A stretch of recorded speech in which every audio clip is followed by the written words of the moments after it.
provide the candidates with the opportunity to fact-check claims made by each other. CBS News reserves the right to mute the candidates' microphones to maintain decorum. We have not shared the questions or topics with the campaigns. The stage is set. Governor, Senator, thank you for joining us. Let's get started. Tonight, our country is facing several unfolding crises. The Middle East is on the brink of war. Americans are suffering from the catastrophic impact of Hurricane Helene. And now a labor strike as 25,000 dock workers from Maine to Texas are picketing. We're going to begin tonight with the Middle East. Margaret. Thank you, Nora. Earlier today, Iran launched its largest attack yet on Israel, but that attack failed thanks to joint U.S. and Israeli defensive action. President Biden has deployed more than 40,000 U.S. military personnel and assets to that region over the past year to try to prevent a regional war. Iran is weakened, but the U.S. still considers it the largest state sponsor of terrorism in the world, and it has drastically reduced the time it would take to develop a nuclear weapon. It is down now to 1 or 2 weeks' time. Governor Walz, if you were the final voice in the Situation Room, would you support or oppose a preemptive strike by Israel on Iran? You have 2 minutes. Well, thank you. And thank you for those joining at home tonight. Let's keep in mind where this started. October 7th, Hamas terrorists massacred over 1,400 Israelis and took prisoners. Israel's ability to be able to defend itself is absolutely fundamental. Getting its hostages back, fundamental, and ending the humanitarian crisis in Gaza. But the expansion of Israel and its proxies is an absolute fundamental necessity for the United States to have the steady leadership there. You saw it experienced today, where along with our Israeli partners and our coalition, able to stop the incoming attack. But what's fundamental here is that steady leadership is going to matter. It's clear, and the world saw it on that debate stage a few weeks ago. A nearly 80-year-old Donald Trump talking about crowd sizes is not what we need in this moment. But it's not just that. It's those that were closest to Donald Trump that understand how dangerous he is when the world is this dangerous. His chief of staff, John Kelly, said that he was the most flawed human being he'd ever met. And both of his secretaries of defense and his national security advisors said he should be nowhere near the White House. Now, the person closest to them, Donald Trump, said he's unfit for the highest office. That was Senator Vance. What we've seen out of Vice President Harris is we've seen steady leadership. We've seen a calmness that is able to draw on the coalitions to bring them together, understanding that our allies matter. When our allies see Donald Trump turn towards Vladimir Putin, turn towards North Korea, when we start to see that type of fickleness around holding the coalitions together, we will stay committed. And as the vice president said today we will protect our forces and our allied forces, and there will be consequences. Governor, your time is up. Senator Vance, the same question.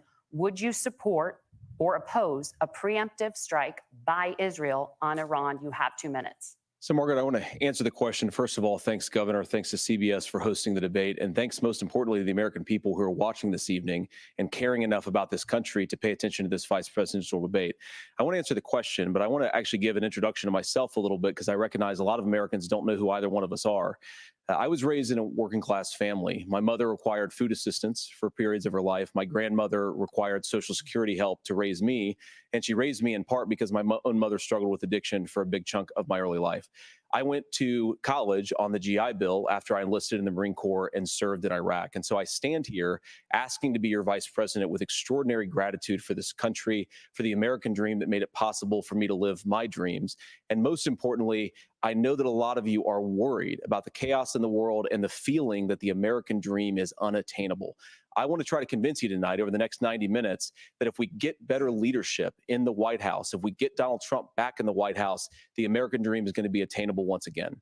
Now, to answer this particular question, we have to remember that as much as Governor Walz just accused Donald Trump of being an agent of chaos, Donald Trump actually delivered stability in the world, and he did it by establishing effective deterrence. People were afraid of stepping out of line. Iran, which launched this attack, has received over $100 billion in unfrozen assets thanks to the Kamala Harris administration. What do they use that money for? They use it to buy weapons that they're now launching against our allies, and God forbid, potentially launching against the United States as well. Donald Trump recognized that for people to fear the United States, you needed peace through strength. They needed to recognize that if they got out of line, the United States global leadership would put stability and peace back in the world. Now, you asked about a preemptive strike, Margaret, and I want to answer the question. Look, it is up to Israel what they think they need to do to keep their country safe, and we should support our allies wherever they are when they're fighting the bad guys. I think that's the right approach to take with the Israel question. Thank you, Senator. Governor Walz, do you care to respond to any of the allegations? Well, look, Donald Trump was in office. We'll sometimes hear a revisionist history, but when Donald Trump was in office, it was Donald Trump who we had a coalition of nations that had boxed Iran's nuclear program in, the inability to advance it. Donald Trump pulled that program and put nothing else in its place. So Iran is closer to a nuclear weapon than they were before because of Donald Trump's fickle leadership. And when Iran shot down an American aircraft in international airspace, Donald Trump tweeted, because that's the standard diplomacy of Donald Trump. And when Iranian missiles did fall near U.S. troops and they received traumatic brain injuries, Donald Trump wrote it off as headaches. Look, our allies understand that Donald Trump is fickle. He will go to whoever has the most flattery or where it makes sense to him. Steady leadership like you witnessed today, like you witnessed in April. Both Iranian attacks were repelled. Our coalition is strong, and we need the steady leadership that Kamala Harris is providing. Senator Vance, the U.S. did have a diplomatic deal with Iran to temporarily pause parts of its nuclear program, and President Trump did exit that deal. He recently said, just 5 days ago, the U.S. must now make a diplomatic deal with Iran because the consequences are impossible. Did he make a mistake? You have 1 minute. Well, first of all, Margaret, diplomacy is not a dirty word, but I think that's something that Governor Walz just said is quite extraordinary. You yourself just said Iran is as close to a nuclear weapon today as they have ever been. And Governor Walz, you blame Donald Trump. Who has been the vice president for the last 3.5 years? And the answer is your running mate, not mine. Donald Trump consistently made the world more secure. Now, we talk about what the sequence of events that led us to where we are right now, and you can't ignore October the 7th, which I appreciate Governor Walz bringing up. But when did Iran and Hamas and their proxies attack Israel? It was during the administration of Kamala Harris. So Governor Walz can criticize Donald Trump's tweets, but effective, smart diplomacy and peace through strength is how you bring stability back to a very broken world. Donald Trump has already done it once before. Ask yourself at home, when was the last time, I'm 40 years old, when was the last time that an American president didn't have a major conflict break out? The only answer is during the 4 years that Donald Trump was president.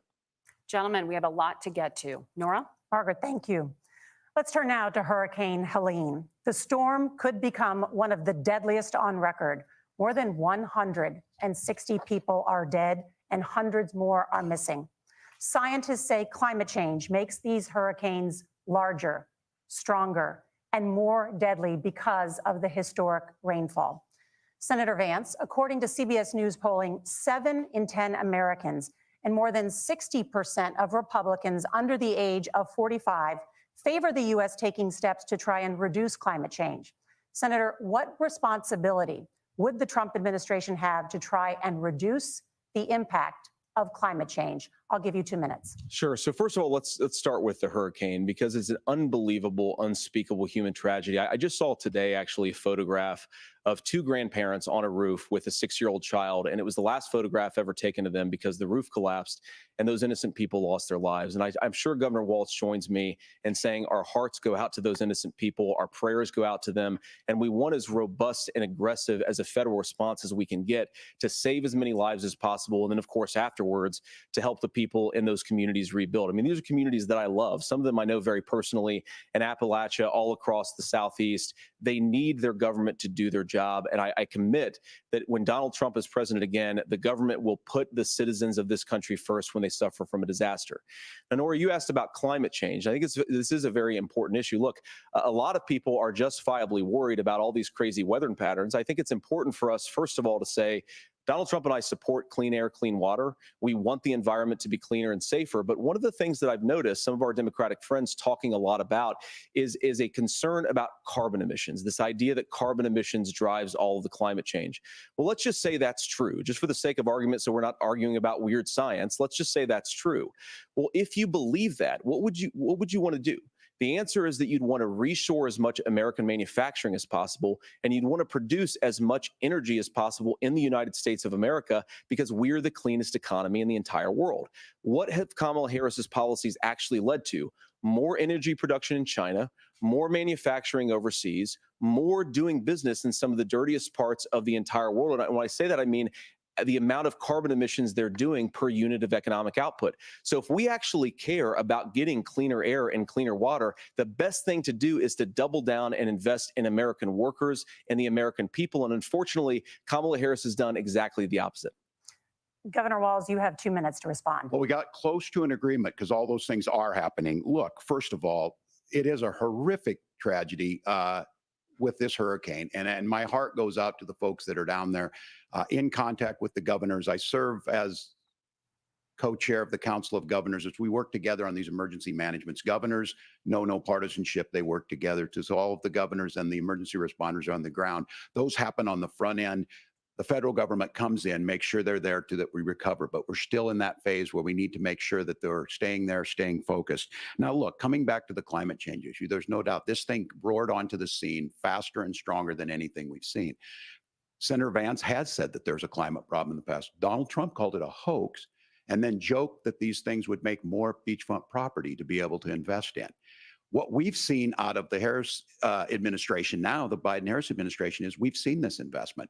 We've seen massive investments, the biggest in global history that we've seen in the Inflation Reduction Act, has created jobs all across the country. 2,000 in Jeffersonville, Ohio, taking the EV technology that we invented and making it here. 200,000 jobs across the country. The largest solar manufacturing plant in North America sits in Minnesota. But my farmers know climate change is real. They've seen 500-year droughts, 500-year floods back to back. But what they're doing is adapting, and this has allowed them to tell me, look, I harvest corn, I harvest soybean, and I harvest wind. We are producing more natural gas and more oil at any time than we ever have. We're also producing more clean energy. So the solution for us is to continue to move forward, that climate change is real. Reducing our impact is absolutely critical, but this is not a false choice. You can do that at the same time you're creating the jobs that we're seeing all across the country. That's exactly what this administration has done. We are seeing us becoming an energy superpower for the future, not just the current. And that's what absolutely makes sense. And then we start thinking about how do we mitigate these disasters? Thank you. Senator, I want to give you an opportunity to respond there. The governor mentioned that President Trump has called climate change a hoax. Do you agree? Well, look, what the president has said is that if the Democrats, in particular Kamala Harris and her leadership, if they really believe that climate change is serious, what they would be doing is more manufacturing and more energy production in the United States of America, and that's not what they're doing. So clearly, Kamala Harris herself doesn't believe her own rhetoric on this. If she did, she would actually agree with Donald Trump's energy policies. Now, something Governor Walz said I think is important to touch upon, because when we talk about clean energy, I think that's a slogan that often the Democrats will use here. And I'm talking, of course, about the Democratic leadership. And the real issue is that if you're spending hundreds of millions or even billions of dollars of American taxpayer money on solar panels that are made in China, number one, you're going to make the economy dirtier. We should be making more of those solar panels here in the United States of America. Some of them are, Tim, but a lot of them are being made overseas in China, especially the components that go into those solar panels. So if you really want to make the environment cleaner, you've got to invest in more energy production. We haven't built a nuclear facility, I think, one in the past 40 years. Senator. Natural gas, we got to invest more in it. Kamala Harris has done the opposite. That's raised energy prices and also meant that we're doing Senator, worse by your the time climate. is up. Governor, would you like to respond? Well, look, we're producing more natural gas than we ever have. There's no moratorium on that. We're producing more oil. But the folks know, and like I said, again, these are not liberal folks. These are not folks that are Green New Deal folks. These are farmers that have been drought one year, massive flooding the next year. They understand that it makes sense. Look, our number one export cannot be topsoil from erosion from these massive storms. We saw it in Minnesota this summer. And thinking about how do we respond to that, we're thinking ahead on this. And what Kamala Harris has been able to do in Minnesota, we're starting to weatherproof some of these things. The infrastructure law that was passed allows us to think about mitigation in the future. How do we make sure that we're protecting by burying our power lines? How do we make sure that we're protecting lakefronts and things that we're seeing more and more of? But to call it a hoax and to take the oil company executives to Mar-a-Lago, say, give me money for my campaign, and I'll let you do whatever you want. We can be smarter about that. And an all above energy policy is exactly what she's doing, creating those jobs right here. Governor, your time is up. The overwhelming consensus among scientists is that the Earth's climate is warming at an unprecedented rate. Margaret? Thank you, Nora. We're going to turn now to immigration. The crisis at the U.S.-Mexico border consistently ranks as one of the top issues for American voters. Senator Vance, your campaign is pledging to carry out the largest mass deportation plan in American history and to use the U.S. military to do so. Could you be more specific about exactly how this will work? For example, would you deport parents who have entered the U.S. illegally and separate them from any of their children who were born on U.S. soil? You have 2 minutes. So first of all, Margaret, before we talk about deportations, we have to stop the bleeding. We have a historic immigration crisis because Kamala Harris started and said that she wanted to undo all of Donald Trump's border policies. 94 executive orders suspending deportations, decriminalizing illegal aliens, massively increasing the asylum fraud that exists in our system. That has opened the floodgates. And what it's meant is that a lot of fentanyl is coming into our country. I had a mother who struggled with opioid addiction and has gotten clean. I don't want people who are struggling with addiction to be deprived of their second chance because Kamala Harris let in fentanyl into our communities at record levels. So you've got to stop the bleeding. You've got to re-implement Donald Trump's border policies, build the wall, re-implement deportations. And that gets me to your point, Margaret, about what do we actually do? So we've got 25 million illegal aliens who are here in the country. What do we do with them? I think the first thing that we do is we start with the criminal migrants. About 1 million of those people have committed some form of crime in addition to crossing the border illegally. I think you start with deportations on those folks. And then I think you make it harder for illegal aliens to undercut the wages of American workers. A lot of people will go home if they can't work for less than minimum wage in our own country. And by the way, that'll be really good for our workers who just want to earn a fair wage for doing a good day's work. And the final point, Margaret, is you ask about family separation. Right now in this country, Margaret, we have 320,000 children that the Department of Homeland Security has effectively lost. Some of them have been sex trafficked. Some of them hopefully are at homes with their families. Some of them have been used as drug trafficking mules. The real family separation policy in this country is unfortunately Kamala Harris's wide open southern border. And I'd ask my fellow Americans to remember when she came into office, she said she was going to do this. Real leadership would be saying, you know what, I screwed up. We're going to go back to Donald Trump's border policies. I wish that she would do that. It would be good for all of us. Governor, do you care to respond to any of those specific allegations, including that the vice president is, quote, letting in fentanyl and using kids as drug mules, among other things regarding children? The drug mule is not true, but I will say about this, about the fentanyl, because this is a crisis of this, the opioid crisis. And the good news on this is the last 12 months saw the largest decrease in opioid deaths in our nation's history, 30% decrease in Ohio, but there's still more work to do. But let's go back to this on immigration. Kamala Harris was the attorney general of the largest state and a border state in California. She's the only person in this race who prosecuted transnational gangs for human trafficking and drug interventions. But look, we all want to solve this. Most of us want to solve this, and that is the United States Congress. That's the Border Patrol agents. That's the Chamber of Commerce. That's most Americans out here. That's why we had the fairest and the toughest bill on immigration that this nation's seen. It was crafted by a conservative senator from Oklahoma, James Lankford. I know him. He's super conservative, but he's a man of principle, wants to get it done. Democrats and Republicans worked on this piece of legislation. The Border Patrol said, this is what we need in here. These are the experts. And the Chamber of Commerce and the Wall Street Journal said, pass this thing. Kamala Harris helped get there. 1,500 new border agents, detection for drugs, DOJ money to speed up these the adjudications on this, just what America wants. But as soon as I was getting ready to pass and actually tackle this, Donald Trump said no, told them to vote against it because it gives him a campaign issue. It gives him what would Donald Trump talk about if we actually did some of these things? And they need to be done by the legislature. You can't just do this through the executive branch. So look, we have the options to do this. Donald Trump had 4 years. He had 4 years to do this. And he promised you, America, how easy it would be. I'll build you a big, beautiful wall, and Mexico will pay for it. Less than 2% of that wall got built, and Mexico didn't pay a dime. But here we are again, 9 years after he came down that escalator, dehumanizing people and telling them what he was going to do. As far as the deportation plan, at one point, Senator Vance said it was so unworkable to be laughable. So that's where we're at. Pass the bill, she'll sign it. Governor, your time is up. Senator, the question was, will you separate parents from their children, even if their kids are U.S. citizens? You have 1 minute. Margaret, my point is that we already have massive child separations thanks to Kamala Harris's open border. And I didn't accuse Kamala Harris of inviting drug mules. I said that she enabled the Mexican drug cartels to operate freely in this country. And we know that they use children as drug mules, and it is a disgrace, and it has to stop.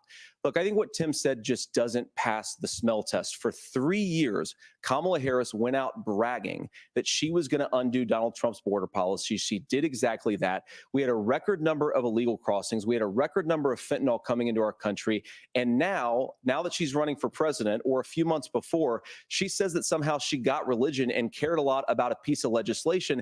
The only thing that she did when she became the vice president, when she became the appointed border czar, was to undo 94 Donald Trump executive actions that opened the border. This problem is leading to massive problems in the United States of America. Parents who can't afford health care, schools that are overwhelmed. It's got to stop, and it will when Donald Trump is president again. Senator, your time is up. Governor, what about our CBS News polling, which does show that a majority of Americans, more than 50%, support mass deportations? Look, we fix this issue with a bill that is necessary. But the issue on this is what happens when you don't want to solve it. You demonize it. And we saw this. And Senator Vance, and it surprises me on this, talking about and saying, I will create stories to bring attention to this. That vilified a large number of people who were here legally in the community of Springfield. The Republican governor said, it's not true. Don't do it. There's consequences for this. There's consequences. We could come together. Senator Lankford did it. We could come together and solve this if we didn't let Donald Trump continue to make it an issue. And the consequences in Springfield were the governor had to send state law enforcement to escort kindergartners to school. I believe Senator Vance wants to solve this, but by standing with Donald Trump and not working together to find a solution, it becomes a talking point. And when it becomes a talking point like this, we dehumanize and villainize other human beings. Tim, Governor, your time is up. Senator, I'll give you 1 minute, but let me just ask you the question first. The governor has made the point, and I think as a sitting lawmaker, you know that Congress controls the purse strings and any funding. So you have said repeatedly that Donald Trump would, through executive action, solve this. Do you disagree that Congress controls the purse strings and would need to support many of the changes that you would actually want to implement? You have 1 minute. Look, Margaret, first of all, the gross majority of what we need to do at the southern border is just empowering law enforcement to do their job. I've been to the southern border more than our border czar, Kamala Harris, has been, and it's actually heartbreaking because the Border Patrol agents, they just want to be empowered to do their job. Of course, additional resources would help, but most of this is about the president and the vice president empowering our law enforcement to say, if you try to come across the border illegally, you've got to stay in Mexico, you've got to go back through proper channels. Now, Governor Walz brought up the community of Springfield, and he's very worried about the things that I've said in Springfield. Look, in Springfield, Ohio, and in communities all across this country, you've got schools that are overwhelmed. You've got hospitals that are overwhelmed. You have got housing that is totally unaffordable because we brought in millions of illegal immigrants to compete with Americans for scarce homes. The people that I'm most worried about in Springfield, Ohio, are the American citizens who have had their lives destroyed by Kamala Harris's open border. It is a disgrace, Tim. And I actually think, I agree with you. I think you want to solve this problem, but I don't think that Kamala Harris does. Senator, your time is up. Governor, you have 1 minute to respond. Yeah, well, it is law enforcement that asked for the bill. They helped craft it. They're the ones that supported it. That's because they know we need to do this. Look, this issue of continuing to bring this up, of not dealing with it, of blaming migrants for everything. On housing, we could talk a little bit about Wall Street speculators buying up housing and making them less affordable, but it becomes a blame. Look, this bill also gives the money necessary to adjudicate. I agree. It should not take 7 years for an asylum claim to be done. This bill gets it done in 90 days. Then you start to make a difference in this, and you start to adhere to what we know, American principles. I don't talk about my faith a lot, but Matthew 25:40 talks about, to the least amongst us, you do unto me. I think that's true of most Americans. They simply want order to it. This bill does it. It's funded. It's supported by the people who do it. And it lets us keep our dignity about how we treat other people. Thank you, Governor. And just to clarify for our viewers, Springfield, Ohio does have a large number of Haitian migrants who have legal status, temporary protected status. Well, Margaret, but Thank you. Senator, we have so much to get to. Margaret, I think it's important We're because going to turn now to the debate- economy. Thank Margaret, you. the rules were that The you guys economy, weren't going to we're- fact check. And since you're fact checking me, I think it's important to say what's actually going on. So there's an application called the CBP One app, where you can go on as an illegal migrant, apply for asylum or apply for parole, and be granted legal status at the wave of a Kamala Harris open border wand. That is not a person coming in, applying for a green card and waiting for 10 years. That Thank is you, the Senator. facilitation of illegal immigration, Margaret, by Thank our you, own Senator, for leadership. describing the legal process. Kamala- We have so much to get to, Senator. Those We have laws so have been on much- the books since 1990. Thank you, gentlemen. The We CBP wanna have- One app has not been on the books since 1990. It's something that Kamala Harris created, Margaret. Gentlemen, the audience can't hear you because your mics are cut. We have so much we want to get to. Thank you for explaining the legal process. Nora. Thank you, Margaret. The economy is a top concern for voters. Each of your campaigns has released an economic plan, so let's talk about the specifics. Governor Walz, Vice President Harris unveiled a plan that includes billions in tax credits for manufacturing, housing, and a renewed child tax credit. The Wharton School says your proposals will increase the nation's deficit by $1.2 trillion. How would you pay for that without ballooning the deficit? Governor, I'll give you 2 minutes. Yeah, thank you. And Kamala Harris and I do believe in the middle class because that's where we come from. We both grew up in that. We understand. So those of you out there listening tonight, you're hearing a lot of stuff back and forth, and it's good. It's healthy. That's what this is supposed to happen. You should be listening. How's this going to impact me? The bold forward plan that Kamala Harris put out there is talking about this housing issue.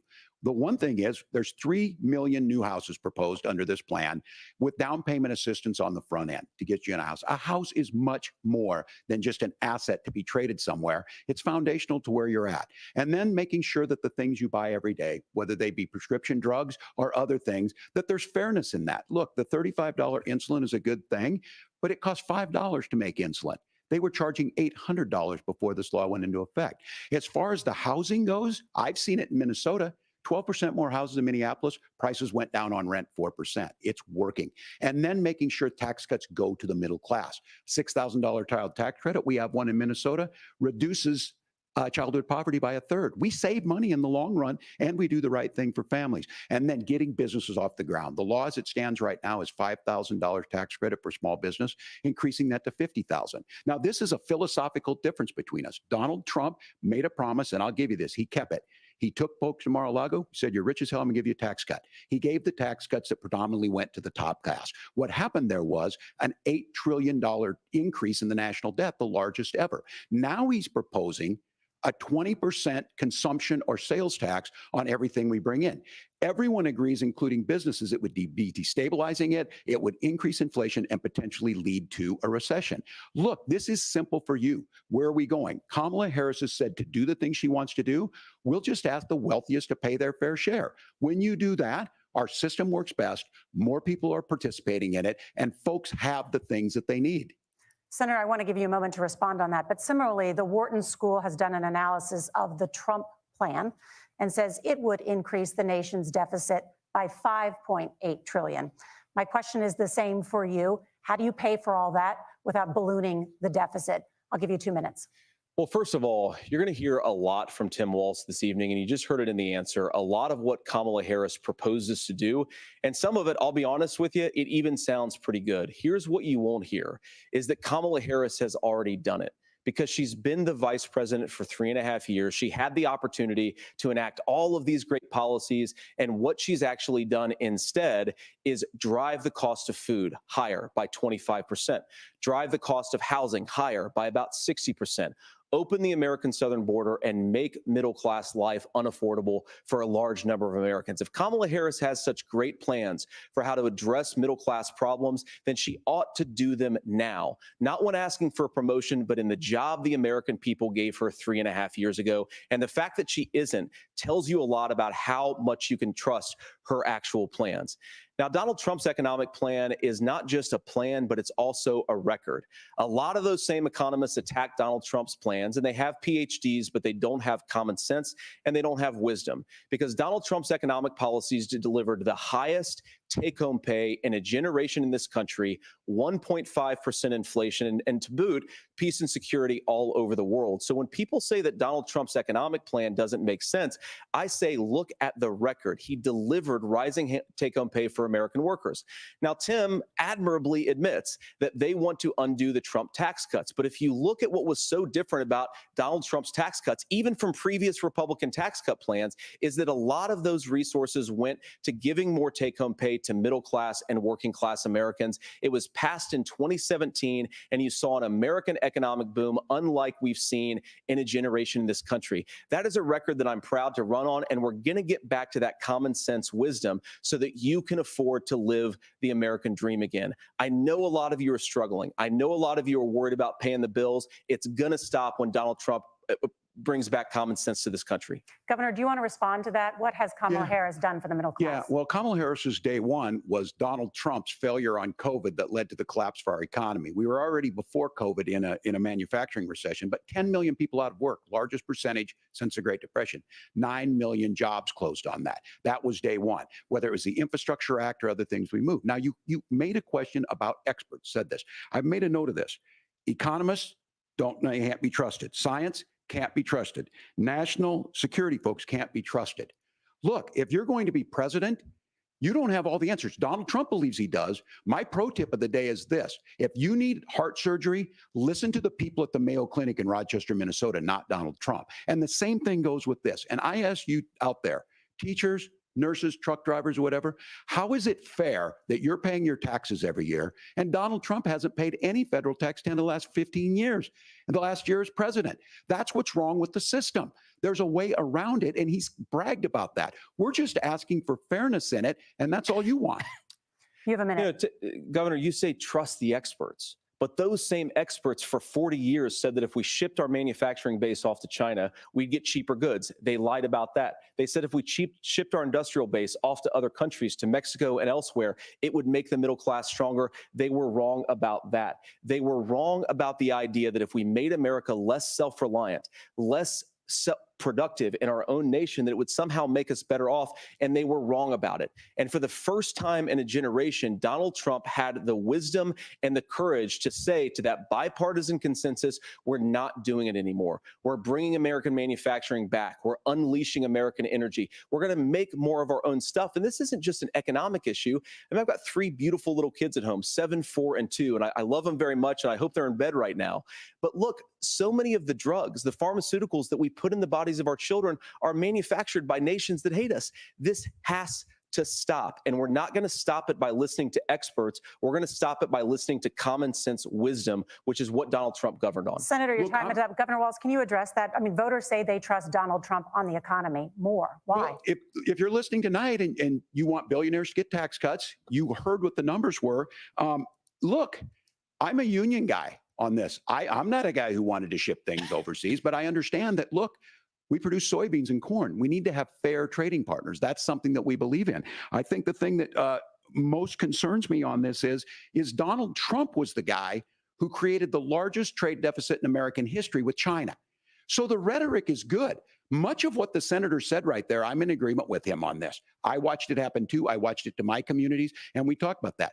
But we had people undercutting the right to collectively bargain. We had right to work states made it more difficult. We had companies that were willing to ship it over, and we saw people profit.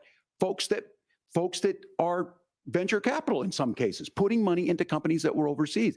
We're in agreement that we bring those home. The issue is Donald Trump is talking about it. Kamala Harris has a record, 250,000 more manufacturing jobs just out of the IRA. May I respond to that? Yes. So appreciate that. So if you notice, what Governor Walz just did is he said, first of all, Donald Trump has to listen to the experts. And then when he acknowledged that the experts screwed up, he said, well, Donald Trump didn't do nearly as good of a job as the statistics No, that's a gross generalization. that he did. So what Tim Walz is doing, and I honestly, Tim, I think you got a tough job here because you've got to play whack-a-mole. You've got to pretend that Donald Trump didn't deliver rising take-home pay, which of course he did. You've got to pretend that Donald Trump didn't deliver lower inflation, which of course he did. And then you simultaneously got to defend Kamala Harris's atrocious economic record, which has made gas, groceries, and housing unaffordable for American citizens. I was raised by a woman who would sometimes go into medical debt so that she could put food on the table in our household. I know what it's like to not be able to afford the things that you need to afford. We can do so much better. To all of you watching, we can get back to an America that's affordable again. We just got to get back to common sense economic principles. I hope we have a conversation on healthcare then. Senator, Governor, Please. thank you. Margaret? We have a lot to get to ahead, gentlemen, on many topics. But right now, I want to talk about personal qualifications. The vice president is often the last voice the president hears before making consequential decisions. We want to ask you about your leadership qualities. Governor Walz, you said you were in Hong Kong during the deadly Tiananmen Square protests in the spring of 1989. But Minnesota Public Radio and other media outlets are reporting that you actually didn't travel to Asia until August of that year. Can you explain that discrepancy? Yeah, well, and to the folks out there who didn't get at the top of this, look, I grew up in small rural Nebraska, town of 400, town that you rode your bike with your buddies till the streetlights come on, and I'm proud of that service. I joined the National Guard at 17, worked on family farms, and then I used the GI Bill to become a teacher, passionate about it, a young teacher. My first year out, I got the opportunity in the summer of '89 to travel to China. 35 years ago, be able to do that. I came back home and then started a program to take young people there. We would take basketball teams, we would take baseball teams, we would take dancers, and we would go back and forth to China. The issue for that was to try and learn. Now, look, my community knows who I am. They saw where I was at. Look, I will be the first to tell you, I have poured my heart into my community. I've tried to do the best I can, but I've not been perfect. And I'm a knucklehead at times, but it's always been about that. Those same people elected me to Congress for 12 years. And in Congress, I was one of the most bipartisan people, working on things like farm bills that we got done, working on veterans benefits. And then the people of Minnesota were able to elect me to governor twice. So look, my commitment has been from the beginning to make sure that I'm there for the people, to make sure that I get this right. I will say more than anything, many times I will talk a lot. I will get caught up in the rhetoric, but being there, the impact it made, the difference it made in my life, I learned a lot about China. I hear the critiques of this. I would make the case that Donald Trump should have come on one of those trips with us. I guarantee you he wouldn't be praising Xi Jinping about COVID. And I guarantee you he wouldn't start a trade war that he ends up losing. So this is about trying to understand the world. It's about trying to do the best you can for your community. And then it's putting yourself out there and letting your folks understand what it is. My commitment, whether it be through teaching, which I was good at, or whether it was being a good soldier or was being a good member of Congress, those are the things that I think are the values that people care about. Governor, just to follow up on that, the question was, can you explain the No, just- discrepancy? All I said on this was I got there that summer and misspoke on this. So I will just, that's what I've said. So I was in Hong Kong and China during the democracy protests went in. And from that, I learned a lot of what needed to be in governance. Thank you, Governor. Senator Vance, in 2016, you called your running mate, Donald Trump, unfit for the nation's highest office, and you said he could be America's Hitler. I know you've been asked many times, and you've said you regret those comments and explained you then voted for Donald Trump in 2020. But the Washington Post reported new messages last week in which you also disparaged Trump's economic record while he was president, writing to someone in 2020, quote, Trump thoroughly failed to deliver his economic populism. You're now his running mate, and you've shifted many of your policy stances to align with his. If you become vice president, why should Americans trust that you will give Donald Trump the advice he needs to hear and not just the advice he wants to hear? You have 2 minutes. Well, first of all, Margaret, because I've always been open. And sometimes, of course, I've disagreed with the president, but I've also been extremely open about the fact that I was wrong about Donald Trump. I was wrong, first of all, because I believed some of the media stories that turned out to be dishonest fabrications of his record. But most importantly, Donald Trump delivered for the American people. Rising wages, rising take-home pay, an economy that worked for normal Americans, a secure southern border, a lot of things, frankly, that I didn't think he'd be able to deliver on. And yeah, when you screw up, when you misspeak, when you get something wrong and you change your mind, you ought to be honest with the American people about it. It's one of the reasons, Margaret, why I've done so many interviews is because I think it's important to actually explain to the American people where I come down on the issues and what changed. Now, you pointed out the messages from 2020. Margaret, I've been extremely consistent that I think there were a lot of things that we could have done better in the Trump administration the first round if Congress was doing its job. I strongly believe, and I've been a United States senator, that Congress is not just a high-class debating society. It's not just a forum for senators and congressmen to whine about problems. It's a forum to govern. So there were a lot of things on the border, on tariffs, for example, where I think that we could have done so much more if the Republican Congress and the Democrats in Congress had been a little bit better about how they govern the country. They were so obsessed with impeaching Donald Trump, they couldn't actually govern. And I want to talk about this tariff issue in particular, Margaret, because Tim just accused this of being a national sales tax. Look, the one thing, and you're probably surprised to hear me praising Joe Biden, but the one thing that Joe Biden did is he continued some of the Trump tariffs that protected American manufacturing jobs. And it's the one issue, the most pro-worker part of the Biden administration, it's the one issue where Kamala Harris has run away from Joe Biden's record.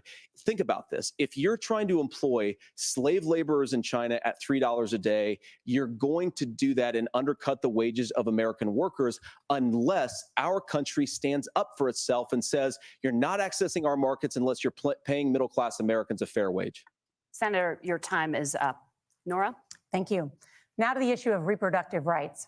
Governor Walz, after Roe versus Wade was overturned, you signed a bill into law that made Minnesota one of the least restrictive states in the nation when it comes to abortion.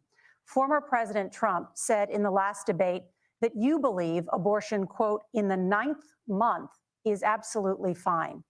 Yes or no? Is that what you support? I'll give you 2 minutes. That's not what the bill says, but look, this issue is what's on everyone's mind. Donald Trump put this all into motion. He brags about how great it was that he put the judges in and overturned Roe versus Wade, 52 years of personal autonomy. And then he tells us, oh, we send it to the states. It's a beautiful thing. Amanda Zaworski would disagree with you on it's a beautiful thing. A young bride in Texas waiting for their child at 18 weeks. She has a complication, a tear in the membrane. She needs to go in. The medical care at that point needs to be decided by the doctor. And that would have been an abortion. But in Texas, that would have put them in legal jeopardy. She went home, got sepsis, nearly dies, and now she may have difficulty having children. Or in Kentucky, Hadley Duvall, a 12-year-old child raped and impregnated by her stepfather. Those are horrific. Now, when God asked about that, Senator Vance said 2 wrongs don't make a right. There is no right in this. So in Minnesota, what we did was restore Roe versus Wade. We made sure that we put women in charge of their health care. But look, This is not what, if you don't know Amanda or a Hadley, you soon will. Their Project 2025 is going to have a registry of pregnancies. It's going to make it more difficult, if not impossible, to get contraception and limit access, if not eliminate access to infertility treatments. For so many of you out there listening, me included, infertility treatments are why I have a child. That's nobody else's business, but those things are being proposed. And the catch-all on this is, well, the states will decide what's right for Texas might not be right for Washington.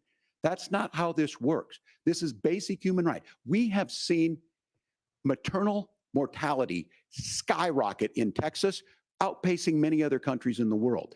This is about healthcare. In Minnesota, we are ranked first in healthcare for a reason. We trust women, we trust doctors. Senator, do you want to respond to the governor's claim? Will you create a federal pregnancy monitoring agency? No, Nora, certainly we won't. And I want to talk about this issue because I know a lot of Americans care about it, and I know a lot of Americans don't agree with everything that I've ever said on this topic. And, you know, I grew up in a working class family in a neighborhood where I knew a lot of young women who had unplanned pregnancies and decided to terminate those pregnancies because they feel like they didn't have any other options.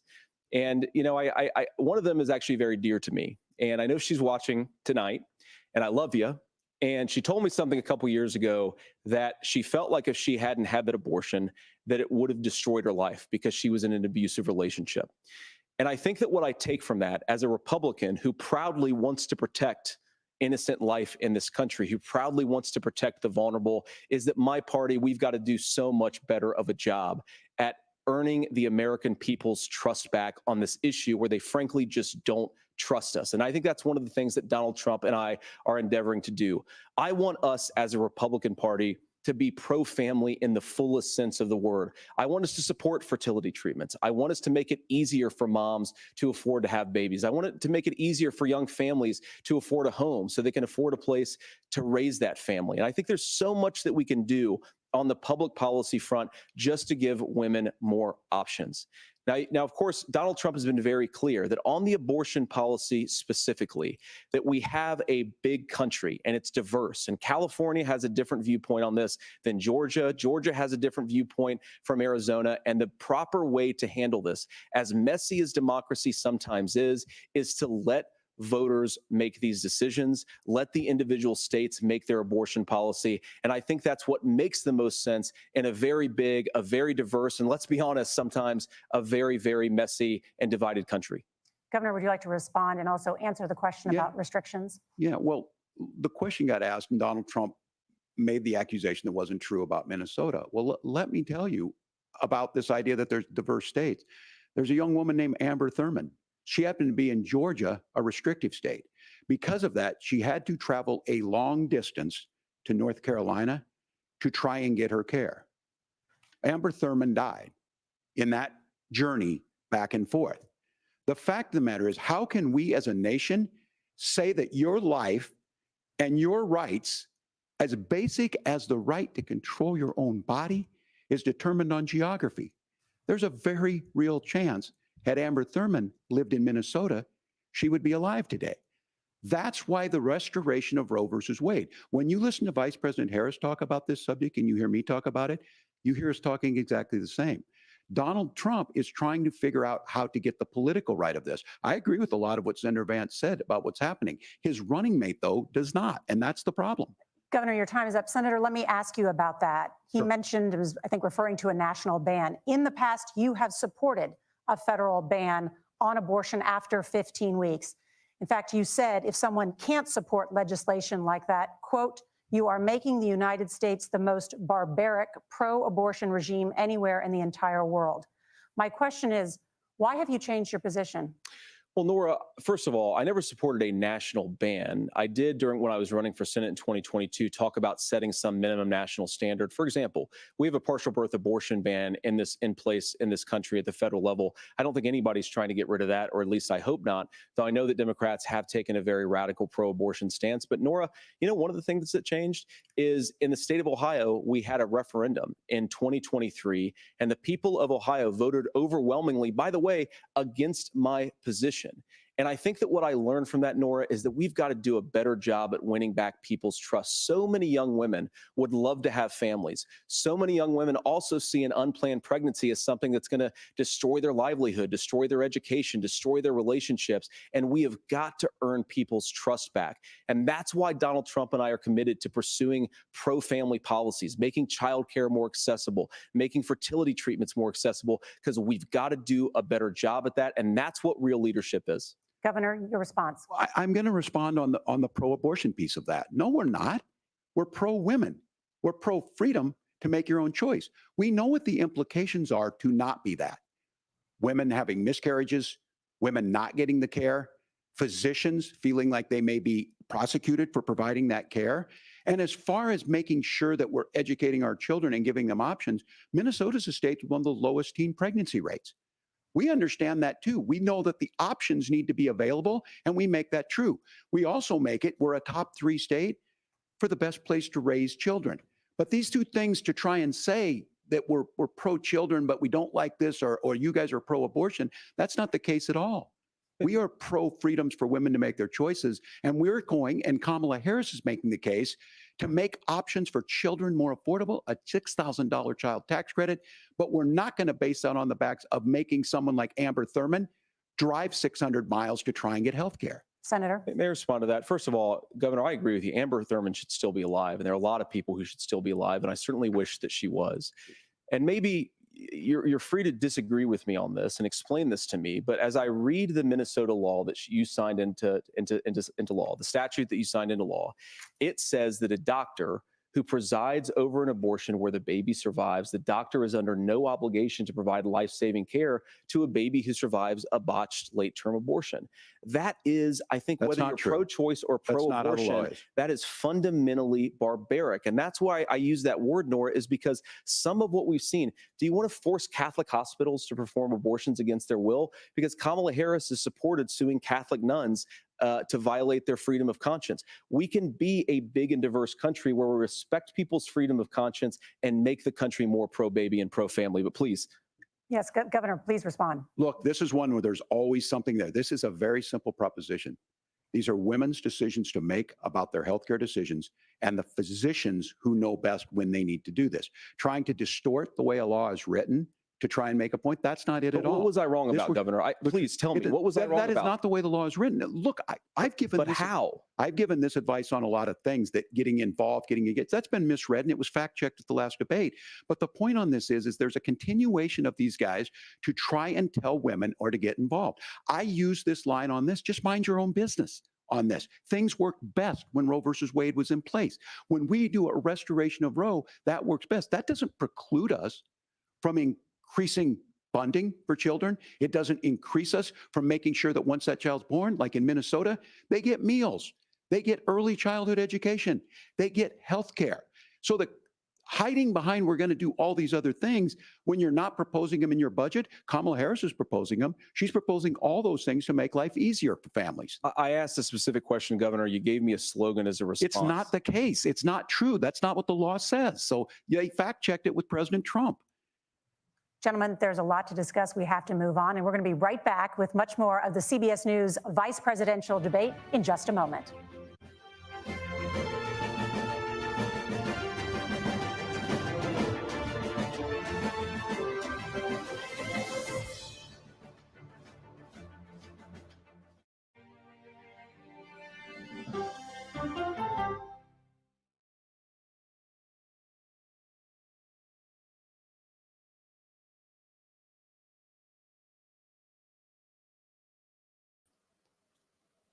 All right, guys. Hope you guys having a great night tonight. We're actually going to cut this feed here. You guys tune in. You guys tune in tomorrow to the Nick Joppa podcast.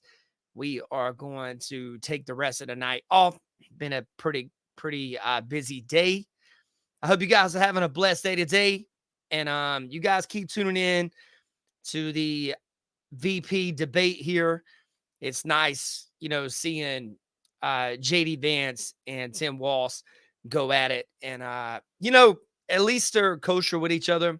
I do find it pretty funny if you guys get a chance to go to CBS .com. It is funny that they actually fact checked, was it JD Vance, on the idea that Kamala Harris is not the border czar. Is that what they did? Yeah. Okay, so first off, anybody that's got a brain saw that she's the border czar. It's a very easy thing you can Google. You know, Joe Biden named her the border czar. She accepted she was the border czar. It's just these legacy media, ABC, CBS, CNN, MSNBC, are so biased that they actually believe people can't just go back and look. Yo, so it's just funny to me, guys. It's just funny, man. But I hope you guys have a blessed day. Is that it right there? Yeah. It says, what did it say? Yeah, that's it right there. Can you hear me? I don't know. I don't know either. All right, go ahead. It said she was asked to address the root causes of migration, but she was not asked to be the border czar. Hey, man, you guys know what's up, man. You guys knows what's up. You guys have a blessed night. Take care. You watch your own air with Nick Driver podcast live stream. It's the Nick Driver live stream. You guys be safe, man. Mad love to everybody out there in the world. Thank you, Chris, for tuning in. Thank you, everybody, for hanging out with me and Brittany and tuning in, chilling out, and just watching this with us. You guys tune in tomorrow. YouTube, Nick Driver, on air with Nick Driver podcast. You guys be safe. Take care, man. Man, love y'all. Be safe, man.